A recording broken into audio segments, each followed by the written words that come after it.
Untuk itu kesempatan pertama kita berikan kepada Ustadz Soleh Mahmud yang sudah hadir bersama kita. Silakan Ustadz Soleh. Terima kasih Kak David. Assalamualaikum warahmatullahi wabarakatuh. Bismillah walhamdulillah wala hawla wala quwwata illa billah. Asyhadu an la ilaha illallah wahdahu la syarikalah wa asyhadu anna sayyidana Muhammadan abduhu wa rasuluhu la nabiyya ba'dah.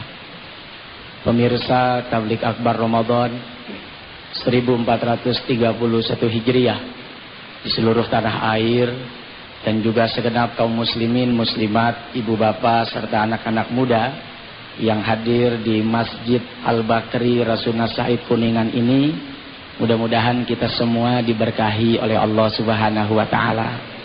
Para alim ulama, para kiai, para ustadz, dan insya Allah Kiai Haji Zainuddin MZ juga akan hadir bersama dengan kita, dan insya Allah Gubernur DKI Jakarta Bapak Haji Fauzi Bowo juga akan hadir menemani kita semua. Pemirsa di seluruh tanah air, hadirin hadirat yang dimuliakan oleh Allah Subhanahu wa taala. Tanpa terasa tinggal 2 hari lagi ya. Insya Allah kita mengakhiri puasa Ramadan. Senang nggak? Senang. Masa berpisah ame puasa? Senang. Senang karena sebentar lagi kita akan memasuki hari kemenangan. Ketika kita berperang, terus perang yang kita lakukan menang, kita senang nggak? Bersyukur enggak? Kita bersyukur kepada Allah Subhanahu wa taala karena telah bisa melewati segala macam latihan yang kita lakukan 1 bulan penuh sepanjang bulan Ramadan. Begitu kita bahagia, kita senang.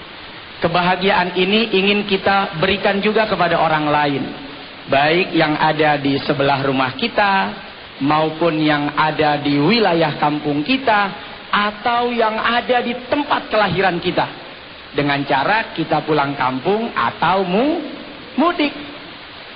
Memang budaya ini budaya yang unik, dan ini hanya ada di Indonesia yang kita cintai. Berasal dan berawal dari apa kok bisa-bisanya di antara kita umat Islam di Indonesia ini mengadakan acara budaya mudik? Terinspirasi dari sebuah hadis Nabi Muhammad sallallahu alaihi wasallam. Kata Rasul sallallahu alaihi wasallam ketika beliau saat menuruni tangga tempat beliau khutbah, tiba-tiba turun tangga yang pertama, Nabi mengucapkan amin.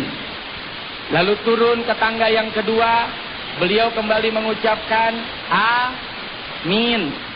Turun lagi sampai tangga yang terakhir, beliau mengucapkan amin. Sahabat bertanya, ya Rasulullah, tadi kenapa kagak ada amin, kagak ada hujan, kok ngomong amin sampai 3 kali? Apa jawaban Rasul sallallahu alaihi wasallam? Ketika aku menuruni tangga yang pertama, malaikat Jibril memberikan kepadaku satu bisikan dengan sebuah doa, ya Muhammad, ya Rasul, aminkan doa yang aku panjatkan. Doa apa itu? Ya Allah, tolaklah amal ibadah puasa hambamu yang mereka belum meminta maaf kepada kedua orang tuanya. Jadi bagi kita yang masih memiliki ayah, masih memiliki ibu, atau masih memiliki keduanya, jangan pernah malu, jangan pernah sungkan untuk kita memohon maaf atas segala salah dan khilaf yang pernah kita lakukan selama 1 tahun. Ridallah fi ridal walidain, ridhonya Allah, keberkahan yang Allah berikan adalah tergantung ridho dari kedua orang tua kita. Mungkin ada kata yang salah, ada sesuatu yang pernah menyakitkan hatinya. Mumpung 1 tahun ini kita masih bisa bersua dan berjumpa dengan orang tua kita, di momen yang tepat Idul Fitri, kita memohon maaf atas segala salah dan khilaf yang mungkin selama ini pernah kita lakukan kepada kedua orang tua kita. Yang kedua, kemudian Rasul sallallahu alaihi wasallam mengaminkan doa Jibril. Doa apa itu? Nanti insya Allah setelah ini akan kita lanjutkan.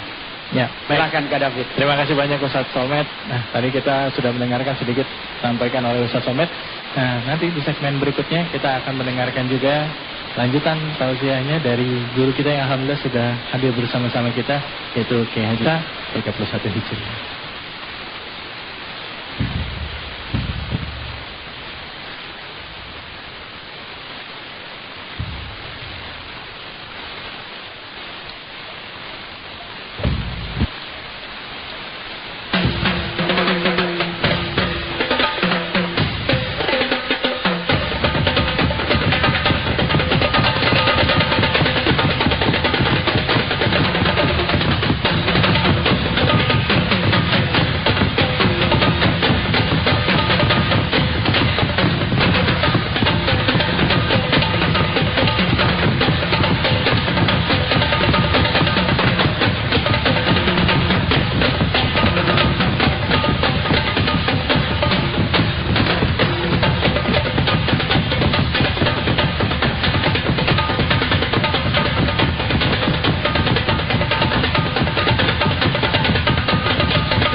Alhamdulillahirrabbilalamin. Pemirsa, kita kembali lagi di Tablik Akbar Ramadan 1431 Hijriah. Nah, ngomong-ngomong soal budaya mudik nih, saya mau nanya sama ibu-ibu, bapak-bapak di sini. Ada yang mudik gak? Bu, ada yang mudik gak? Ada apa nggak ada? Ada. Yang ada angkat tangan coba, Bu. Angkat tangan. Yang ada 1, 2, 3, 4. Makin lama makin banyak ya.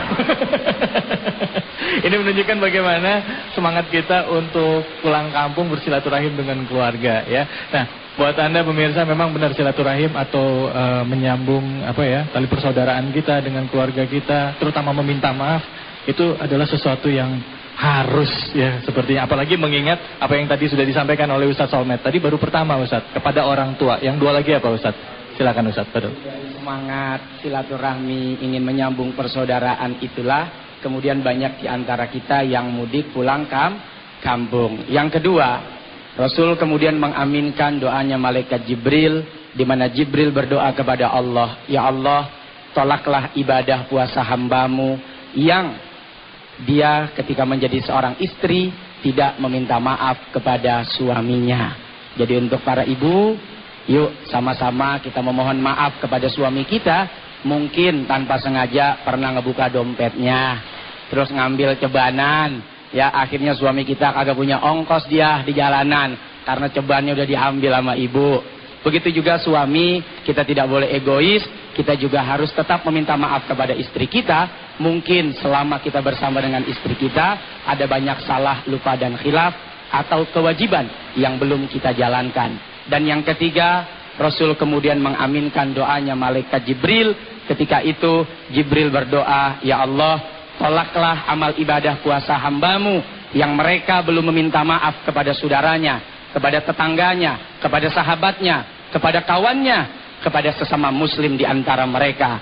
Mudah-mudahan kita semua dijadikan oleh Allah orang-orang yang diampuni segala dosa dan kesalahan kita, dan amal ibadah puasa kita diterima oleh Allah. Rasanya sayang sekali kalau hari ini sudah hadir bersama dengan kita Ayahanda Dr. Kiai Haji Zainuddin MZ.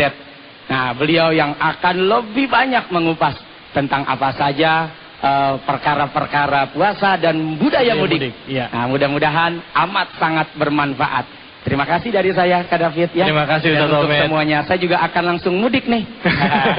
Langsung pulang ke Sumatera Utara? Enggak, mudik ke belakang maksudnya. Baik Ustaz Solmed, fadhol. Baik, kesempatan berikutnya kita berikan kepada guru kita Kiai Haji Zainuddin MZ. Fadhol, kita takbir Allahu Akbar. Silakan Kiai.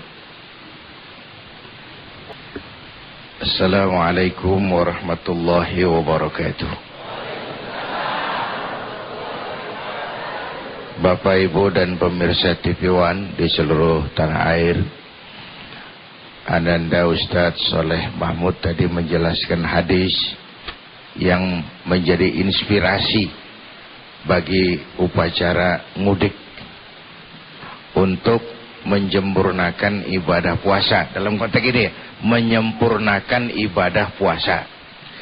Saya perkuat dengan satu hadis lagi, nanti baru kita komentarin. Satu hari Rasulullah kumpul dengan para sahabat, beliau tanya begini, Atadruna manil muflis? Tahu nggak kamu siapa orang yang bangkrut? Orang yang sial, dangkalan. Tahu sial dangkalan? Jatuh kecebur sumur ketiban ember, itu sial dangkalan namanya. Keceburnya aja udah ngebet, ketiban ember lagi. Kamu siapa orang bangkrut, orang yang tidak beruntung itu siapa? Macam-macam jawaban sahabat. Ya Rasul, yang bangkrut kalau lebaran kagak bisa mudik. Oh bukan. Yang bangkrut yang kagak punya duit ya Rasul. Bengong aja udah kayak ayam makan karet. Bangkrut itu apa-apa nggak bisa. Bukan. Rasul jawab, innal muflisa min ummati, orang yang bangkrut, yang tidak beruntung dari golongan umatku, bukan Yahudi, bukan Nasrani, bukan Majusi. Innal muflisa min ummati, orang yang bangkrut dari golongan umatku itu siapa? Mayati yaumal qiyamah, orang yang besok di hari kiamat datang menghadap Allah bisolatin, dengan bawa pahala solatnya, karena dia tukang solat. Lapor Tuhan, nih pahala solat saya, nih yang wajib, yang rawatib, nih terawihnya nih, yang macam yang 21, yang 443 kayak Brasil, macam-macam lah. Wasiamin, dia juga datang setor bawa pahala puasanya. Ini pahala puasa saya nih, yang Ramadannya, yang 6 hari Syawalnya, yang Senin Kemisnya, setor. Wa zakatin, bawa pahala zakat, karena waktu di dunia dia tukang zakat, ahli sedekah. Sayang, kata Nabi, di satu pihak datang bawa pahala kebaikan, di lain pihak bawa kesalahan. Kenapa? Wa ya'ti qad syatama hadza, dia datang bawa dosa karena pernah mencaci maki orang. Wa akala mala hadza, pernah makan harta orang dengan cara yang zalim. Wa syafaka dama hadza, pernah mengalirkan darah orang dengan cara yang tidak benar. Wa qadzafa hadza, pernah fitnah orang dengan cara yang zalim. Kalau ini yang terjadi, lagi enak disetor. Tuhan, ini pahala sembahyang saya Tuhan, pahala sembahyang saya ini, bayang wajib, bayang sunnah, nawafil, rawatib, nih Tuhan setor. Datang orang ujug-ujug, sebentar Tuhan. Apa mas? Dari Jawa ini.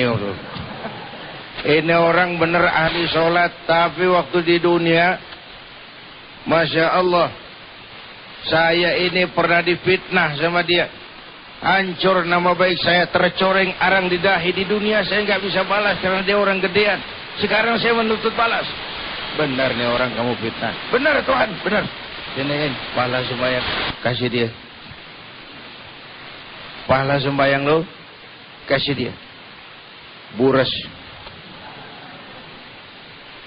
Ini pahala zakat saya Tuhan. Datang lagi orang. Sebentar Tuhan, dia waktu di dunia memang ahli zakat, suka sedekah, tapi dia pernah makan harta saya dengan cara yang zalim. Sertifikat saya digadein. Habis anak cucu saya sengsara. Benar? Iya. Siniin pahala zakat lu, kasih dia. Kasih. Tapi kasih. Boros. Tuhan, ini pahala puasa saya Tuhan, Senin Kemisnya, Ramadannya, 6 hari Syawalnya. Ini datang lagi orang, lapor Tuhan, dia memang tukang puasa, cuma ahli fitnah. Saya pernah difitnah, dijelek-jelekin, berdalirkan darah orang yang cari yang tidak benar. Iya, pahala puasa lu, kasih. Tinggal sedikit-sedikit, kasih.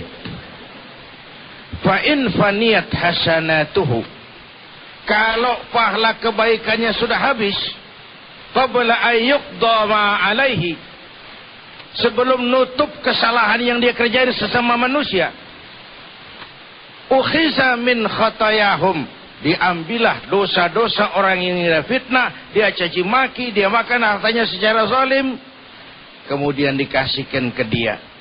Ini bangkrut nih. pahala dipretelin, dosa dikasih. Modal ibarat dagang, modal habis, tagihan utang datang terus.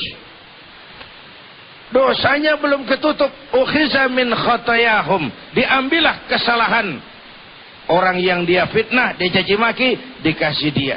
Wa ukhizatin nar, akhirnya dia diserahkan kepada neraka. Na'udzu. Kenapa? Orang ini cuma baik hubungannya kepada Allah, tapi tidak baik hubungannya dengan sesama manusia. Orang dia fitnah, harta orang dia makan secara zalim, darah orang dialirkan dengan alasan yang tidak benar. Dia baik hubungannya kepada Allah, tapi tidak baik hubungannya kepada sesama manusia. Terkait dengan hadis yang disampaikan tadi, maka ini artinya upaya mendorong kita untuk melakukan silaturahmi. Karena tidak semua keluarga kita berada di Jakarta, bahkan lebih besar kemungkinan ada di kampung. Mudiklah kita untuk menyempurnakan ibadah puasa kita ini. Sekali lagi, dalam konteks menyempurnakan ibadah puasa. Bapak Ibu hadirin yang saya hormati, dengan apa? Dengan silaturahmi. Kalau kita dosa kepada Allah dengan ibadah Ramadan, insya Allah, man shama ramadhana imanan wahtisaban ghufira lahu ma taqaddama min dzambi. Siapa yang berpuasa Ramadan karena iman dan mengharap ridho Allah, diampuni segala dosa yang sudah lalu. Dosa kepada Allah. Sedangkan kita nggak hanya berdosa kepada Allah, kita bersalah kepada sesama manusia. Sesama manusia. Kepada Allah kita taubat langsung kepadanya. Kepada sesama manusia, Allah belum akan memberikan maaf kalau kita belum minta maaf kepada yang bersangkutan. Maka sering diajarkan para ulama kita, dosa kepada Allah syarat taubatnya 3. Nyesel, janji nggak ngulangin, ninggalkan kejahatan. Tapi kalau dosa kepada manusia syarat taubatnya 4. Yang 3 tadi itu tambah 1. Kalau menyangkut hak-hak manusia, kembaliin haknya. Syarat taubatnya 4. Jadi kalau saudara nyolong sendal, itu dosa. Syarat taubatnya nyesel, janji nggak ngulangin, ninggalkan perbuatan nyolong. Yang keempat, sendal orang pulangin. Ini menyangkut hak orang. Nggak bisa taubat, Tuhan nggak lagi nyolong sendal, dibekap terus. Nggak bisa tuh. Itu menyangkut hak manusia. Inilah sulitnya kalau menyangkut hakul adami, karena harus minta maaf kepada yang bersangkutan. Ini yang mendorong kita untuk pulang mudik. Itu nggak wajib sih, yang wajib silaturahminya. Medianya bisa macam-macam. Karena ini hal yang nggak wajib, mudiknya ya, silaturahminya wajib. Tapi kan silaturahmi bisa by phone, bisa surat, bisa email, bisa macam-macam lah. Sekarang zaman canggih. Bisa BB. Bisa pakai BB. Iya. Yang wajib itu silaturahminya. Karena itu yang penting, jangan maksain diri, jangan ngoyo, jangan membahayakan jiwa. Pokoknya gue mah apa juga gue lakuin asal bisa mudik. Urusan bagaimana entar.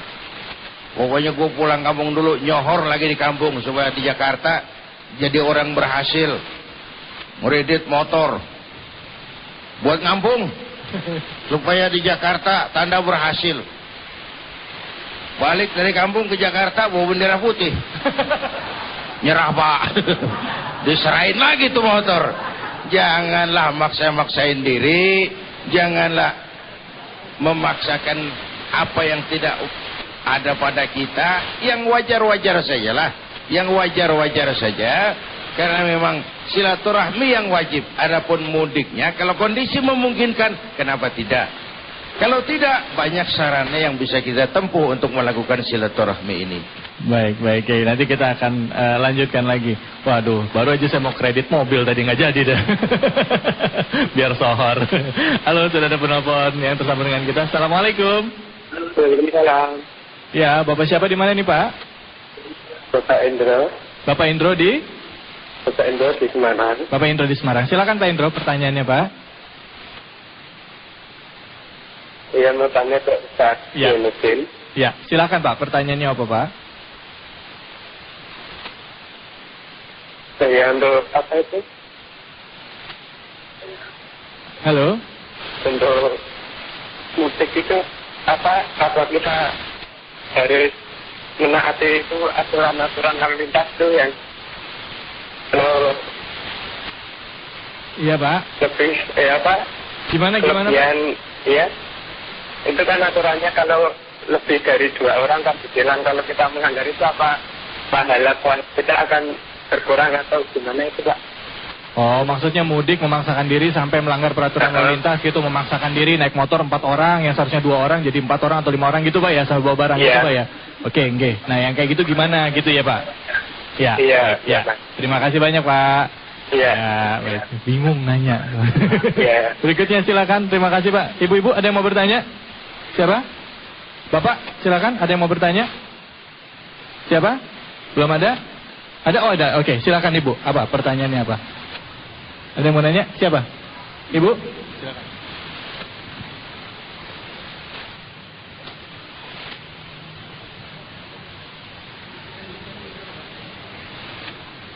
Terima kasih.